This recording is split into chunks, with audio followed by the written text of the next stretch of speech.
और इस अभियान का लाभ तमाम लोगों को मिले, अधिक से अधिक लोग जुड़े, इसकी जानकारियां हर किसी तक पहुंचे, इसके लिए अभियान, संसाधन और प्रचार सामग्रियां भी तैयार की गई हैं। अब अगला आग्रह इन सबके शुभारंभ के लिए इसकी जानकारियां पहुंचेंगी। ये शुभारंभ अभियान, संसाधन और प्रचार सामग्रियों की माननीय मुख्यमंत्री जी के कर कमलों द्वारा, साथ में हमारे सभी विशिष्ट अतिथिगण, बहुत बहुत धन्यवाद माननीय मुख्यमंत्री जी का एवं सभी।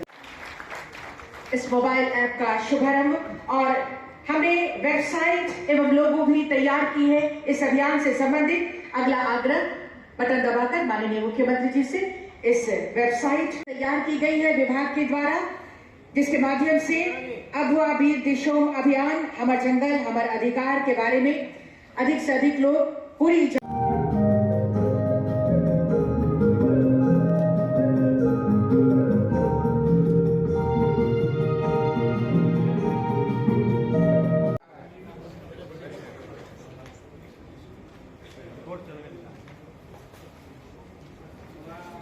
वनाधिकार समिति के द्वारा गांव का जो सृजन होगा, उसमें जो वीर बंधु यानी फील्ड कैडर होंगे, जो एप्लीकेशन के माध्यम से दावा डालने में सहयोग करेंगे, ये टी शर्ट उनकी पहचान होगी। ये टी शर्ट सभी हमारे वीर बंधुओं की पहचान होगी। जोरदार तालियां हो इस अभियान की सफलता का ये पहला माध्यम। बहुत बहुत धन्यवाद हम देते हैं और स्मृतियां आपके जहन में रहें। तालियां आपकी ओर से स्वागत स्वरूप ये सखुआ का पौधा हम प्रदान कर रहे हैं, जो हम सबके लिए पवित्र, हमारा राजकीय ये पौधा झारखंड में जिसकी पूजा की जाती है, हरियाली और पवित्रता का प्रतीक, खुशहाली का प्रतीक ये पौधा और ये स्मृति चिन्ह प्रदान। साथ ही बहुत बहुत स्वागत मंच पर आदरणीय मुख्य सचिव महोदय का, मंच पर बहुत बहुत स्वागत आदरणीय प्रधान सचिव कल्याण सर का, मंच पर हम बहुत स्वागत और अभिनंदन करते हैं माननीय मुख्यमंत्री जी के प्रधान सचिव मैम श्रीमती वंदना डाडेर जी का, माननीय मुख्यमंत्री जी के का शुभारंभ नगाड़े की ध्वनि के साथ।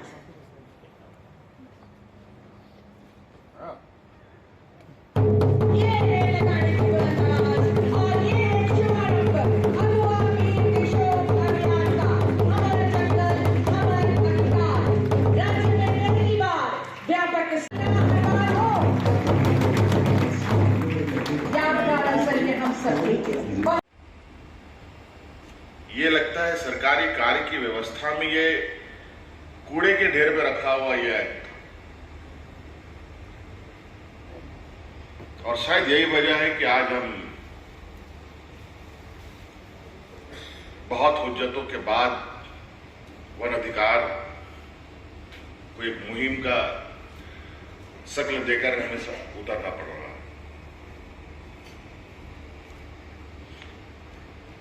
ये दिन हम सबके लिए बहुत ही यादगार दिन, जब हमर जंगल हमर अधिकार अगवा वीर दिशोम अभियान का शुभारंभ आज होने जा रहा है। सबसे पहले साथ ही साथ आज के इस ऐतिहासिक दिवस की स्मृतियां जहन में रही, हम स्मृति चिन्ह भी प्रदान कर रहे हैं। मैं देखिए ये राइस बियर जानते हैं, राइस बियर हड़िया, फिर ये हड़िया जो पीते हैं कपार दर्द ठीक करेगा। दारू छुड़ाने वाला मैंने इसका रिसर्च नहीं किया, मतलब पूछना पड़ेगा भाई जय भगत लोगों को शादी करना पड़ेगा। हाँ पुरानी गाँव में मिलता है, धनिया पत्ता है।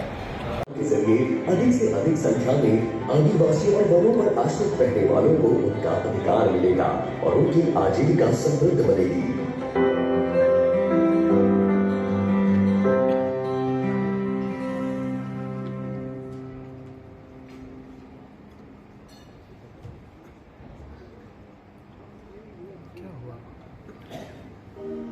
साइंस नहीं है तो उनको रिकॉग्नाइज नहीं करना है, परंतु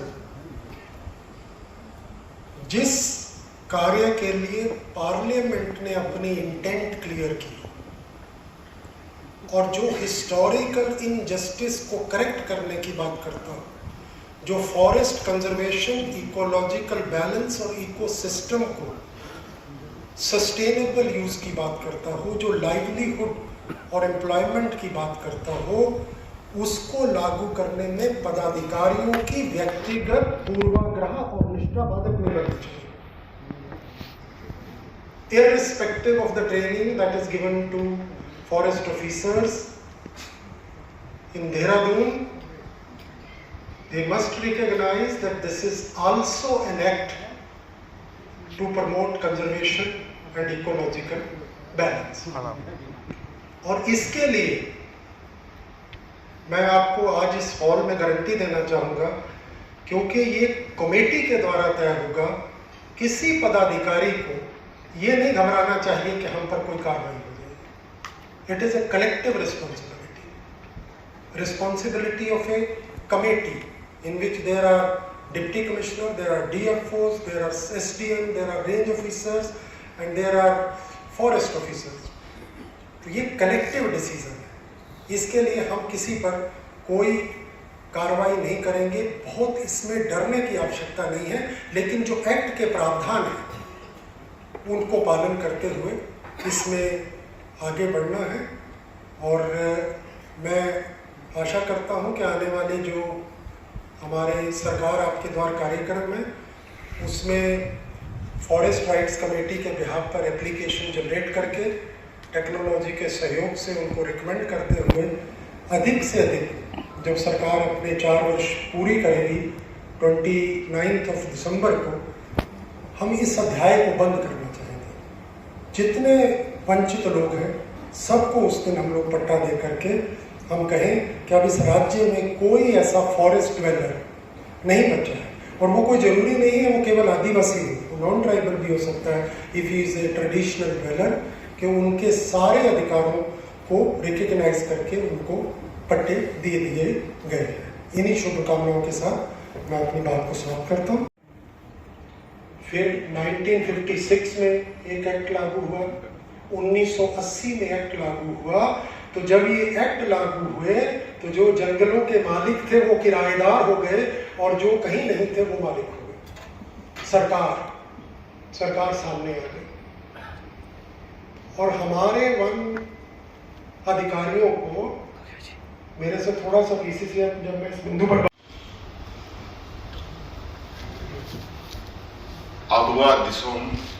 अबुआ बीर अबुआ दिसोम अभियान की शुरुआत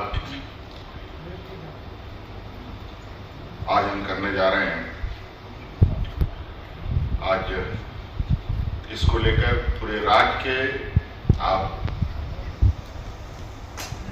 सभी कहेंगे कि महत्वपूर्ण व्यक्तियों का समूह यहाँ उपस्थित हुआ है। जिला के आप सभी उपायुक्त हैं, मंच पर राज्य के वरिष्ठतम पदाधिकारी का हो, साहिबगंज का हो, पाकुड़ का हो, कि कल को उन खदानों का रिक्लेम भी करते हैं जहां वहां आज धान की खेती होती थी। क्या 30 साल के बाद भी वहां पर धान की खेती होगी?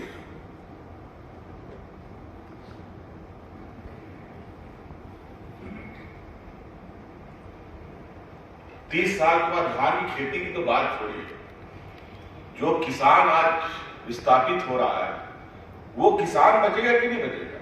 30 साल के बाद वो खेती करने लायक कोई रहेगा कि नहीं रहेगा? क्या उसका अगला जो आने वाला समय में हम उस जगह का उपयोग करेंगे? तो कहीं ना कहीं हमें इसीलिए हम लोगों ने बिरसा हरित ग्राम योजना प्रारंभ किया है। रैयत की जमीनें में भी बहुलता कम है, लेकिन वहां पर वन अधिकार के तहत पट्टों का वितरण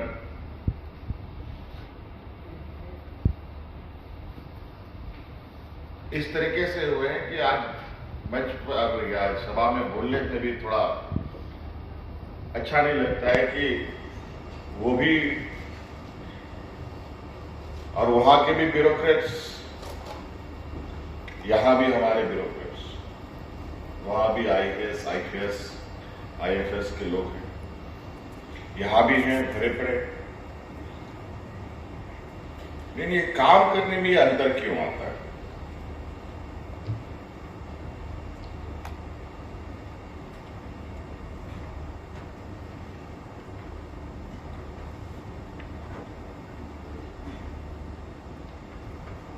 ऐसा नहीं है कि आप नहीं कर सकते, बहुत सारे ऐसे काम हम कर रहे हैं आज के दिन में जो काफी सफलतापूर्वक आप सब मिलकर कर रहे हैं। और मुझे नहीं लगता है कि आप लोगों ने कोई चीज ठान ली और वो चीज ना हो। मुझे लगता है इसको बहुत, इसकी गंभीरता को हम लोगों ने नहीं संभाला, नहीं ध्यान दिया। आज नतीजा ये हो रहा है कि आज इसके ऊपर, और उसमें भी अभी जो हम लोगों ने एक फेडरेशन कृषि और वन उपज पर जो बनाया है, सिद्धू कानून कृषि एवं वन उत्पाद महासंघ, हमारी सरकार की चाल ढाल भी कुछ इस तरीके से इस विषय को लेकर, आज इस महासंघ को भी बनाने में हमें 1 साल लगा।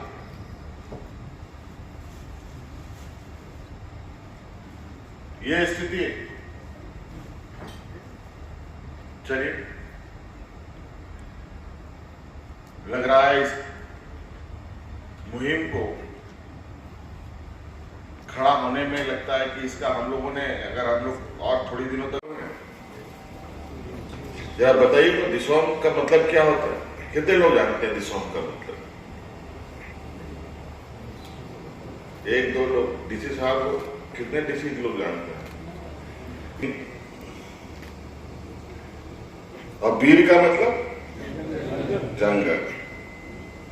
चलिए, मोटा मोटी थोड़ी सी सन्नाटे में थोड़ी आवाज है।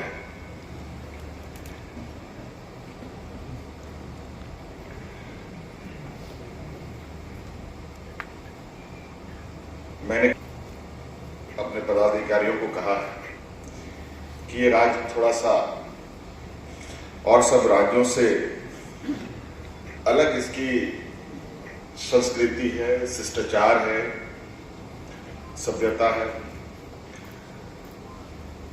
यहाँ के लोग के बारे में वेलफेयर सेक्रेटरी साहब ने आपको बताया ही। यहाँ के लोग किस तरीके से हैं, किस तरीके से रहते हैं। और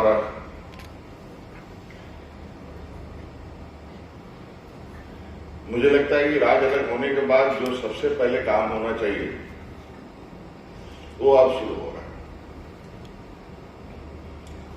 30% के लगभग वन क्षेत्र है हमारा राज्य, और जंगल झाड़ मिलाकर के कह लें तो लगभग 50%।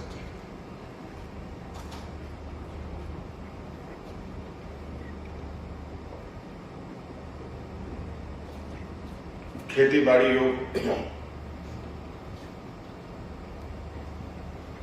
उतना नहीं है जितना जनसंख्या के रूप में अगर हम देखें, लेकिन हमारे 80% लोग इन्हीं चीजों पर निर्भर है। कैसे निर्भर है?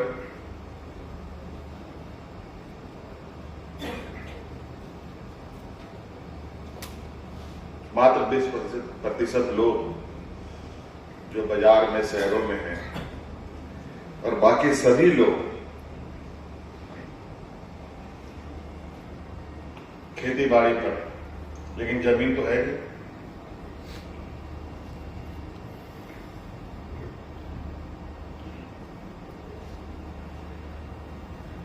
वन अधिकार अधिनियम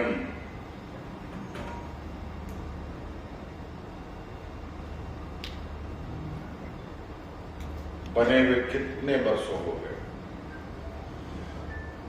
लेकिन मुख्य सचिव जी ने भी इस विषय को लेकर बहुत संक्षिप्त में, बहुत क्रिस्पी